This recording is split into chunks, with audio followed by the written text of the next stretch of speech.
देश की आजादी के बाद वो जवाहरलाल नेहरू जी थे, वो सरदार वल्लभ भाई पटेल थे जिन्होंने जम्मू कश्मीर को हमारे देश के साथ जोड़ के रखा। ये अटल बिहारी वाजपेयी जी को भी मैं याद करूंगा। वो अटल बिहारी वाजपेयी जी थे जिन्होंने कहा कि सिर्फ जम्मू कश्मीर की जमीन नहीं, वहां के लोगों का जमीर भी हमें जीतना होगा, वहां के लोगों के दिलों को जीतना होगा। ये उसी का नतीजा है कि अप्रोप्रिएशन बिल लेके सरकार यहां पे आई। मैं जरूर ये बात कहूंगा कि जब फाइनेंशियल कंट्रोल है इस पार्लियामेंट का, इस सरकार के ऊपर, तो कुछ बातें आपके जरिए सरकार को कहना चाहता हूं। ये देश कृषि प्रधान देश है, उद्योग प्रधान देश नहीं है। आप जरूर बढ़ाइए, इंडस्ट्रीज को आगे बढ़ाइए, मैं इसका विरोधी नहीं हूं, पर आपकी प्रायोरिटी कृषि होनी चाहिए। आप जीएसटी उन किसानों के, उस ट्रैक्टर पे, उन बीज पे, उन दवाई पे, उन साधनों पे लगाते हो, और दूसरी ओर आप प्लेटिनम पे कस्टम कम करते हो। प्लेटिनम पहनने वाले कितने लोग हैं? आप प्लास्टिक पे कस्टम बढ़ाते हो। अरे प्लास्टिक हर घर में हर हिंदुस्तानी यूज करता है। प्लेटिनम यूज करने वाले आपके चंद दोस्त हो सकते हैं, आम हिंदुस्तानी नहीं हो सकता है। मैं कहना चाहता हूं कि इस देश में हम रोजगार की चिंता करते हैं। मैंने सरकार को आगाह किया था कि सिंथेटिक डायमंड आ रहा है। गुजरात के उस सूरत में डायमंड पॉलिशिंग हो रही है। कितने युवाओं को रोजगार मिलता है।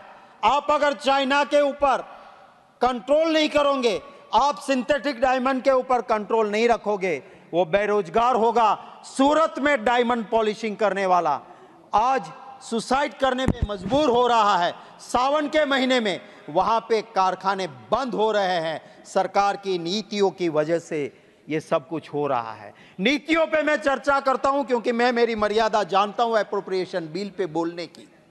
पूरे एशिया में largest ship breaking yard Bhavnagar के अलंग में था।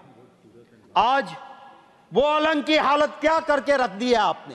प्लॉट पड़े हैं, शिप वहां नहीं लग रहे हैं। वो आपकी नीति की वजह से है। बांग्लादेश में शिप ब्रेकिंग यार्ड चल रहा है, पाकिस्तान में चल रहा है, ताइवान में चल रहा है, और मेरे देश में गुजरात के उस अलंग में शिप ब्रेकिंग यार्ड क्यों नहीं चल रहा है? आपको थोड़ा सोचना होगा। मैं जरूर ये कहूंगा कि आप जब स्पोर्ट्स की बात करते हो, आप रमत की बात करते हो, आपकी नीति कैसी होनी चाहिए? आज पूरा देश फक्र के साथ सिर ऊंचा रखता है कि जिसको कोई नहीं हरा सकता था, उसको मेरे एक हिंदुस्तान की बेटी ने, विनेश फोगाट ने वहां पे जीत के दिया मेडल। आज उसकी हालत आपने क्या की थी? आपकी क्या नीति थी? वो बेटी जब न्याय मांग रही थी, पुरुष उसको घिसड़ के ले जा रहे थे। क्या ये आपकी नीतियां हैं रमत के लिए? मैं ये कहना चाहता हूं सभापति महोदय, जम्मू कश्मीर वो हमारी जान है। देश की आजादी के बाद वो जवाहरलाल नेहरू जी थे, वो सरदार वल्लभ भाई पटेल थे जिन्होंने जम्मू कश्मीर को हमारे देश के साथ जोड़ के रखा। ये अटल बिहारी वाजपेयी जी को भी मैं याद करूंगा। वो अटल बिहारी वाजपेयी जी थे जिन्होंने कहा कि सिर्फ जम्मू कश्मीर की जमीन नहीं, वहां के लोगों का जमीर भी हमें जीतना होगा, वहां के लोगों के दिलों को जीतना होगा। आपने क्या कर दिया? उसका स्ट्रेट मिटा दिया आपने। आप कहते हो 370 निकाल के हमने शांति कर दी। कौन सी शांति की है? आज वहां जवान भी शहीद हो रहा है, आज सिविलियन भी वहां मर रहे हैं, और सबसे ज्यादा ये दिक्कतें जम्मू एंड कश्मीर में आ रही है। मैं वित्त मंत्री का जरूर आदर करता हूं। ये विदेश मंत्री जी भी यहां पर बैठे हैं। जहां तक मेरी जानकारी है, दोनों ही, जिसकी मैं बहुत इज्जत करता हूं, ऐसी जवाहरलाल नेहरू यूनिवर्सिटी जेएनयू के पास आउट है, जिसको कुछ लोग गुंडों का अड्डा कहते हैं। मैं उनका सम्मान करता हूं कि वो जेएनयू जी। मैं ये भी कहना चाहता हूं कि आपका क्या काम होना चाहिए? ये देश जब आजाद हुआ, अंग्रेजों ने जितना जहर डालना था डाल के गए थे। भाषा के नाम पे, प्रांत के नाम पे, मजहब के नाम पे। और इस देश के अंदर सभापति महोदय एक सुई नहीं बनती थी, सुई हमें बाहर बनाने भेजना पड़ता था। इस देश के अंदर गेहूं अमेरिका से आते थे, लाल कलर के गेहूं PL 480। इस देश को जहां सुई नहीं बनती थी वहां हवाई जहाज बनने लगे, IIM ITIs बने। जहां पे गेहूं बाहर से लाते थे वहां हरित क्रांति हुई, हम धन धान के भंडार बाहर भेजने लगे। ये वही सरकार आई जिसने ये नहीं कहा कि अंग्रेजों ने खड्डे खोड़े हैं मित्रों, मैं क्या कर सकता हूं, ये नहीं कहा। उन सरकारों ने काम किया और देश को आगे बढ़ाया। कभी ये नहीं कहा, कभी ये नहीं कोसते रहे कि पिछली अंग्रेजों ने ये किया वो किया, हम क्या करें। नहीं, करके दिखाया। आज की ये सरकार 10 साल खत्म होने के बाद भी गाली देते हैं पुरानी सरकारों को। आपने 10 साल में क्या किया वो तो बताइए।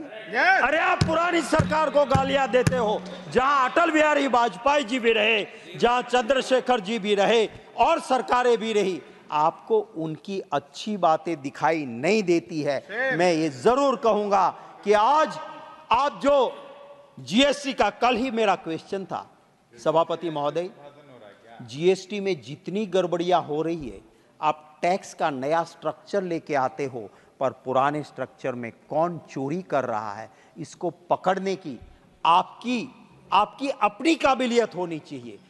मैं सभापति महोदय, ये जो एप्रोप्रिएशन बिल में कोऑपरेटिव सोसाइटीज के लिए भी आज हम मंजूरी दे रहे हैं, कंसोलिडेटेड फंड में ले जा रहे हैं। जिस सरकार में पहले एग्रीकल्चर एंड कोऑपरेटिव साथ था, वो एक दूसरे को कॉम्प्लीमेंट करते हैं, कॉम्पीट नहीं करते हैं। एग्रीकल्चर के साथ कोऑपरेटिव सोसाइटीज था, आज होम के साथ। क्या डंडा चलाना है कोऑपरेटिव में? होम के साथ कोऑपरेटिव क्यों हो रहा है? और ये क्या हो रहा है? जब बैंकिंग रेगुलेशन एक्ट कहता है कि 8 साल से ज्यादा कोई डायरेक्टर नहीं रह सकता है, मुझे दुख है कहते हुए कि अहमदाबाद डिस्ट्रिक्ट कोऑपरेटिव बैंक में 14-15 साल से चुनाव ही नहीं हुआ है। जहां पहले इस देश के अभी बैठे हुए गृह मंत्री, सहकार मंत्री उसी बैंक के चेयरमैन हुआ करते थे। 15 साल तक चुनाव नहीं होता है, कहीं देखा है आपने? वही डायरेक्टर जाते हैं। बैंकिंग रेगुलेशन एक्ट का आप क्या कर रहे हो? सच्चाई तो यह है कि अमूल जैसी, जिसने इस देश को एक बहुत बड़ा नाम दिया विदेशों में भी, जो अमूल है, वहां का चेयरमैन क्योंकि आपकी पार्टी का नहीं था, आप तोड़ के ले जाके वॉशिंग मशीन में डाल के उसको आपका बनाते हो। क्या ये कोऑपरेटिव्स का काम है? कोऑपरेटिव सोसाइटी का क्या ये काम है? शर्मनाक। क्या ये काम है कि आप मैंडेट दोगे पार्टी का? अरे कोऑपरेटिव सोसाइटीज में कभी भी सभापति महोदय राजनीति नहीं आती थी। राजनीति से ऊपर उठ के सब साथ मिलके काम करते थे। सभापति महोदय, इसी एप्रोप्रिएशन बिल में हम डिफेंस को पैसे दे रहे हैं, मुझे खुशी है। ये जय जवान जय किसान जय पहलवान वाला देश है। मैं कंक्लूड कर रहा हूं सर, नीति आपकी ऐसी होनी चाहिए कि जो जवान आपके वहां भर्ती होता है देशभक्ति के लिए आता है। हम चैन की नींद सोते हैं तो उन जवानों की वजह से सोते हैं। और वहां पे अगर आप अग्निवीर जैसी स्कीम लेके आओगे तो इस देश की सुरक्षा का क्या होगा? इसी चिंता के साथ मैं आपका दिल से धन्यवाद करते हुए मेरी बात खत्म करता हूं। Stay ahead with our cutting-edge news app. Instantly access the latest shorts in just 1 minute and breaking news in just 50 words. Download now for a smarter, faster news experience.